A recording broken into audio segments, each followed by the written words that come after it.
Hello everyone. आज basic electronics engineering subject मध्ये content काय काय आहे तो आपल्याला चेक करायचा आहे.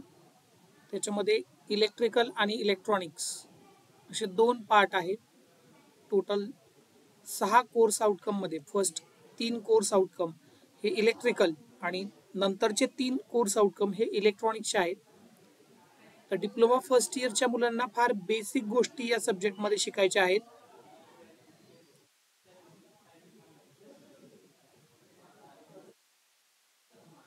तर सगळ्यात महत्त्वाचं या सेमिस्टरमध्ये थेअरी फॉर्मेटिव्ह असेसमेंट THPA साठी तुम्हाला 30 मार्काच्या 2 टेस्ट द्यायचे आहेत सेमिस्टरमध्ये.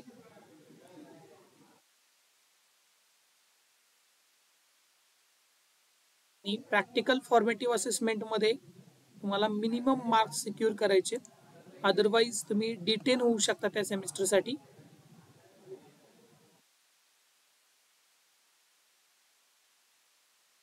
टेस्ट रिलेटेड अजून एक महत्त्वाचा पॉईंट तुम्हाला दाखवायचे मला.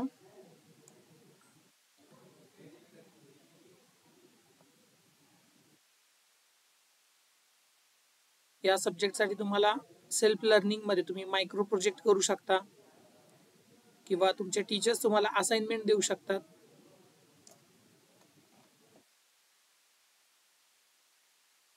तर टेस्टसाठी म्हणलं तुम्हाला महत्त्वाचा पॉईंट सांगायचा, असेसमेंट मेथोडॉलॉजीमध्ये फॉर्मेटिव्ह असेसमेंट जे 2 different offline unit test of 30 marks म्हणलेलं आहे. बेसिक इलेक्ट्रिकल 15 मार्क आणि basic electronics 15 mark. Average of 2 unit test will be consider out of 30. त्याच्यामध्ये ऑफलाईन युनिट टेस्ट घ्यायचे.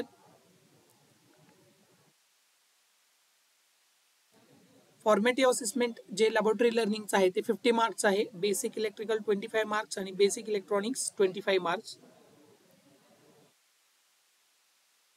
आणि याच्यामध्ये एक महत्वाची नोट अशी दिलेली की unit test will be conducted on return pattern, no MCQ base.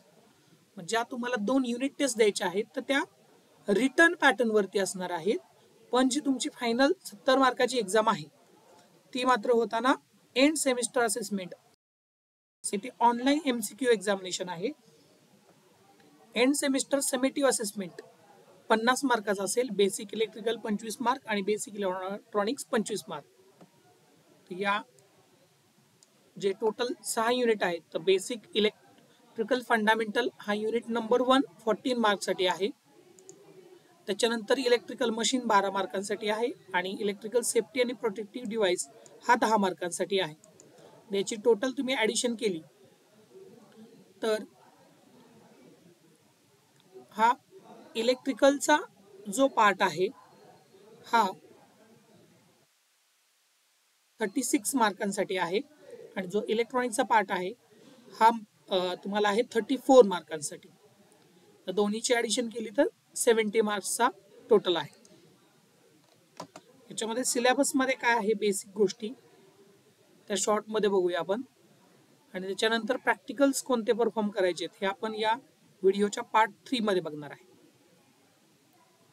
याच्यामध्ये जो युनिट नंबर 1 आहे बेसिक इलेक्ट्रिकल पॅरामीटर्स, तर याच्यामध्ये तुम्हाला इलेक्ट्रिकल सर्किट म्हणजे काय, मॅग्नेटिक सर्किट म्हणजे काय, फॅरेडेचे लॉज, त्याच्यामध्ये फॅरेडे फर्स्ट लॉ असेल, सेकंड लॉ आहे, फ्लेमिंग्स आणि Lenz law, dynamically induced EMF कसं असतं किंवा स्टॅटिकली इंड्युस्ड EMF म्हणजे काय, AC आणि DC क्वांटिटी आणि ॲडव्हान्टेजेस AC क्वांटिटीचे DC क्वांटिटीवरती काय ॲडव्हान्टेजेस आहेत. जो थिअरॉटिकल पार्ट आहे हा टोटल युनिट नंबर 1 मध्ये आहे. याच्यामध्ये तुम्हाला सिंगल फेज AC सप्लाय आणि त्याच्या वेगवेगळ्या डेफिनेशन्स, या वेगवेगळ्या डेफिनेशन स्टडी करायचे. हा पूर्ण फंडामेंटल पार्ट असल्यामुळं तुम्हाला सगळ्या गोष्टी व्यवस्थित अंडरस्टँड कराव्या लागणार आहेत. 1.7 आणि 1.8 मध्ये 3 फेजचा पार्ट आहे तुमच्या सिलेबसमध्ये. त्याच्यामध्ये तुम्हाला phase sequence, balance unbalance load म्हणजे काय आणि बेसिक 3 फेजच्या गोष्टी शिकायचे, स्टार आणि डेल्टा कनेक्शन बघायचे. हे युनिट नंबर 1 मध्ये.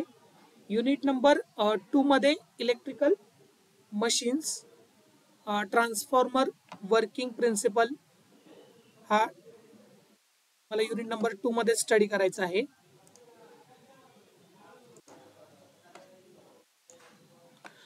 युनिट नंबर 2 मध्ये इलेक्ट्रिकल मशीन्स मध्ये दोन मशीन म्हणजे एक मोटर असते आणि दुसरा आहे तो ट्रान्सफॉर्मर, ते तुम्हाला शिकायचं आहे. मोटर ही डायनेमिक म्हणजे रोटेटिंग मशीन आहे, तर ट्रान्सफॉर्मर स्टॅटिक इलेक्ट्रिकल मशीन आहे. या दोन्ही मशीन विषयी तुम्हाला युनिट नंबर 2 मध्ये शिकायचं आहे.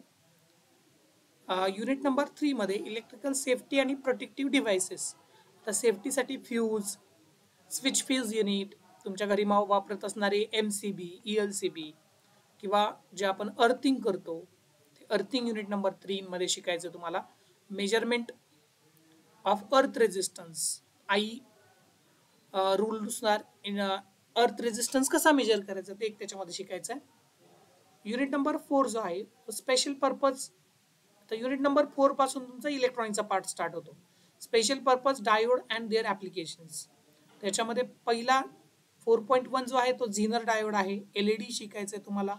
वेगवेगळे फिल्टर्स आहेत, working block diagram, regulated power सप्लायची, आणि एक लास्ट पॉइंट याच्यामधला UPS अनइंटरप्टेड पॉवर सप्लाय हा एक शिकायचं तुम्हाला.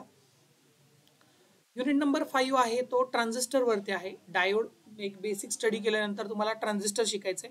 ट्रान्झिस्टर मध्ये BJT, बायपोलर जंक्शन ट्रान्झिस्टर म्हटलं जातं त्याला. त्याच्यामध्ये जे दोन टाईप आहेत, NPN आणि PNP, तर हे बेसिक गोष्टी शिकायच्या. त्याच्यामध्ये ट्रान्झिस्टरचे जे कॉन्फिगरेशन आहे ते common base, common emitter, common collector हे शिकायचे. ट्रान्झिस्टरचे कॉन्फिगरेशन काय आहे, ट्रान्झिस्टरचा यूज कुठं होतो, किंवा ट्रान्झिस्टरचे बेसिक गोष्टी. ऍप्लिकेशन म्हणजे ट्रान्झिस्टर ॲज अ स्विच म्हणून तुम्ही ट्रान्झिस्टरला यूज करू शकता. त्याच्यानंतर ट्रान्झिस्टरमध्ये अजून जे दोन टाईप आहेत, फील्ड इफेक्ट ट्रान्झिस्टर आणि जे फेट, हे दोन या युनिटमध्ये शिकायचे. युनिट नंबर 6 जो आहे त्याच्यामध्ये सेन्सर्स आणि ट्रान्झ्युसर्स. तर याच्यामध्ये तुम्हाला वेगळे वेगळे सेन्सर्स आणि ट्रान्झ्युसरचं बेसिक डेफिनेशन आणि क्लिअरिफिकेशन, बेसिकली काय असतात त्याच्यामध्ये टाईप, त्याचे थर्मल, ऑप्टिकल, इलेक्ट्रिकल सेन्सर्स. आणि ट्रान्झ्युसरमध्ये काय, व्हॉट आर द नीड्स काय काय ट्रान्झ्युसरच्या, ऍक्टिव्ह, पॅसिव्ह, अनालॉग, डिजिटल ट्रान्झ्युसर्स आणि सिलेक्शन क्रायटेरिया, हे युनिट नंबर 5 मध्ये शिकायचे आहे. तर नेक्स्ट पार्टमध्ये आपण नंबर ऑफ प्रॅक्टिकल्स काय काय तुम्ही परफॉर्म करणार आहे ते बघणार आहे. आणि आफ्टर पार्ट 3 आपण 1 बाय 1 युनिटची समरी ॲज अ प्रेझेंटेशन फॉर्ममध्ये या व्हिडिओच्या सिरीजमध्ये बघणार आहे. थँक्यू.